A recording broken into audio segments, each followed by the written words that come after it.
Welcome back. We are back in Valheim. Now, in our last episode, we got the little base up and running.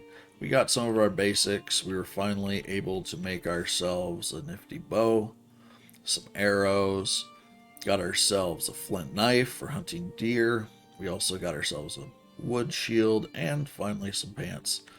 So we are kind of geared up for the early game. Really need to start venturing forth. That's the next thing on the agenda for today. So the first thing first, if you remember from the previous episodes, you got to go into your build menu and select some building pieces. So I'm just going to extend this out like we were talking about originally, but I was low on wood. And instead of raising the ground, I'll just snap some walls down underneath there. And as you can see, they're turning green. These are blue, so that's foundation. So these are nice and green. So they have plenty of support. Plus it looks a little better, I think, than just raising the dirt part way up. So we'll go ahead and do that.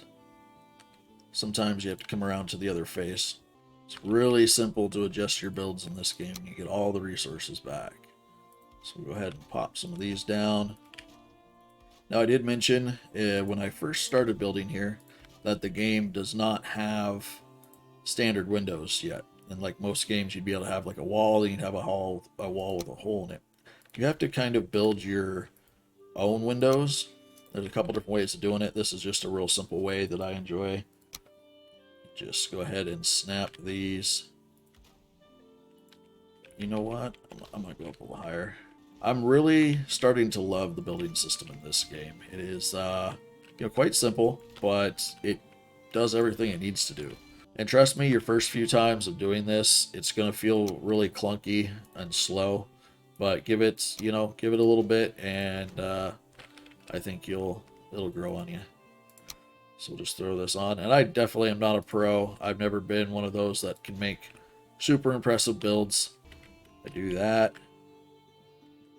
As soon as I get dry, you can see my wet debuff is going down. As soon as I get dry, I should start getting the rested. There we go. Now, we don't have the bed up, so we're only getting comfort level 3. That's because we got the fire, which is 1, and then it jumps from 1 to 3 most of the time, and that's because we have a roof over our head, as you can see from the shelter buff. So as you can see here, we got the freshly placed wood is brown. Then you see this wood, it's got kind of a green tinge to it, and that is because it's weathered. Any wood, I believe stone does too, but I'm not sure if it turns green. I believe it does still turn color.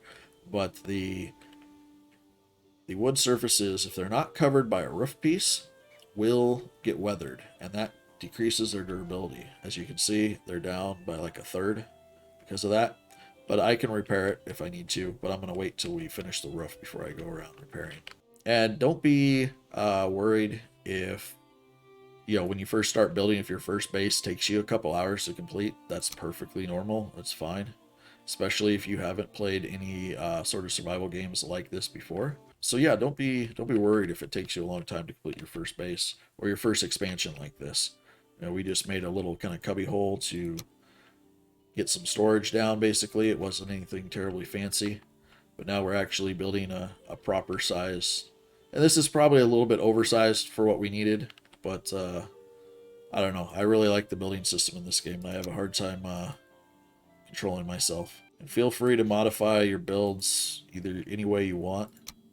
There's a lot of different things you could do. I'm just throwing random stuff together to see how it looks right now. That's going to look pretty cool. Alright, let's go ahead and drop that. Let's see if I can make it up. Oh, overshot. Oh, my buffs were off, huh? Yeah, don't do that.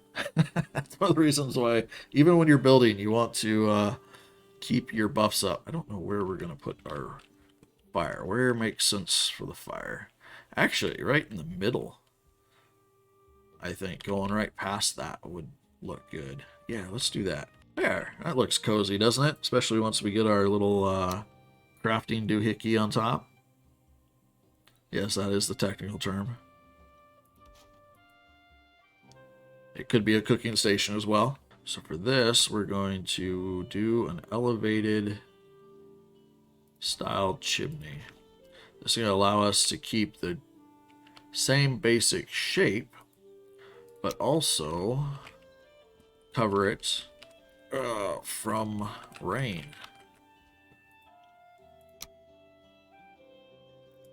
There we go.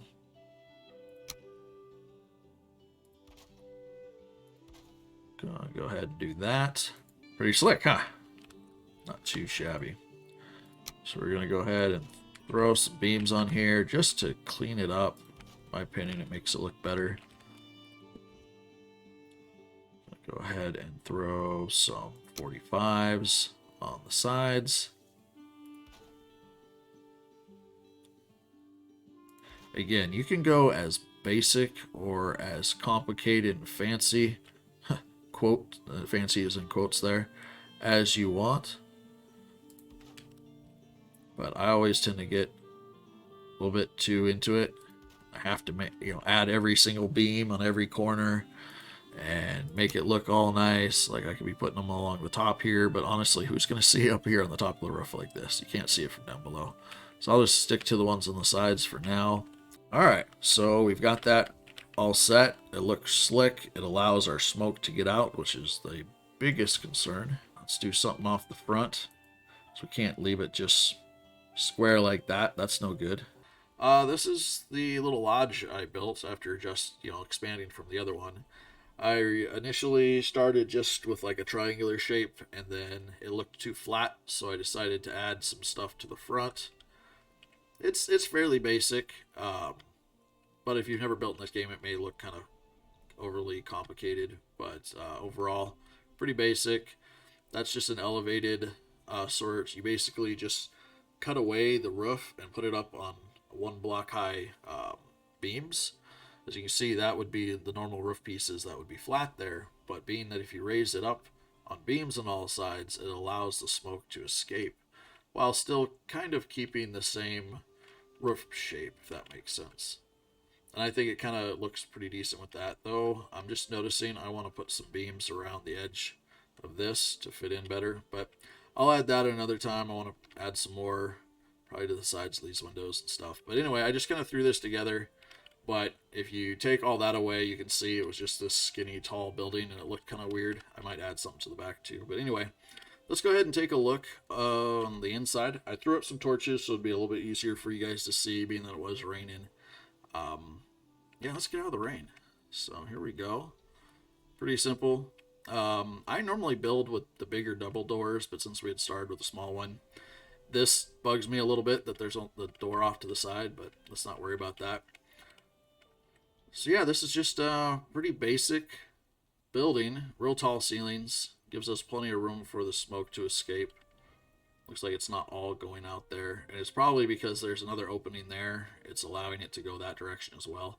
If this was all closed off like it was originally, it was going out of the top without a problem. But as you can tell, we're not getting smoked or anything.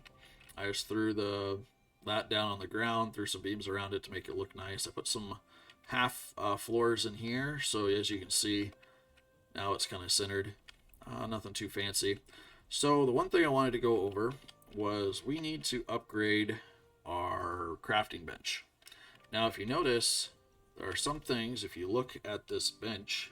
Okay, so say we wanted a better axe. Instead of making a flint axe, we wanted to make an upgraded stone axe. So you have those two options. Down here, you can see this number 2 that's flashing. This is the required station level. Right now, we're at level 1 because all we have is the crafting bench itself. There are a few things we build to upgrade this station. So let's go ahead and look at that. Go into crafting. You see these? You got chopping block and a tanning rack. I believe that tanning rack is a little bigger, so I'm going to try to place that first. Yeah, let's put it over there in the corner so it's not really taking up any space. Now, you'll see as I'm trying to place this, you see and it just opened up a bunch more recipes for us. You can see the little sparkly effects coming off of it, and it's showing that it's trying to be connected to this station to buff it. But if I go too far out, see, it has to be placed within range to buff the table, so keep that in mind. Now you can, if you don't like the looks of these accessories for the tables, you can, oh man, I was hoping I was going to be able to fit one in there. Well, I can do that. Put the handle over that way. You can hide these like behind walls and stuff. As long as they're still in range of the main station, I've seen people do that. They'll place a false wall, put all the accessories behind a wall, and then you just have the main station to worry about, so it takes up less space. But right now, I personally like the decoration. It adds some more options to it, which is pretty neat. So, okay, now that we have both these accessories, let's go look at the workbench now. So we have leather armor that we can make, which is pretty good. Right now we only have 6, so we'd only be able to make 1 piece. So we'll have to make sure we get some deer when we go out. We got the leather helmet, that's new. Fire arrows, flint head arrows. The 1 piece, I'm going to make a helmet. Since we don't already have a helmet, that's just going to be a straight upgrade as far as armor. So this is the basic little starter. This is be probably day 3, 4, depending on how fast you do it, if you're doing it solo or if you have a friend to help you. That's a pretty cool little lodge to come back home to, I think. Look at that. It's getting light out. It's still stormy, but it's starting to turn into a beautiful day. This is making me wish we had a raft or a boat to go out on. We're not quite to that point yet. I think this is where we're going to end this video. That way I don't make this one too terribly long. We'll be back and we will be adventuring. So until next time, this is Risky.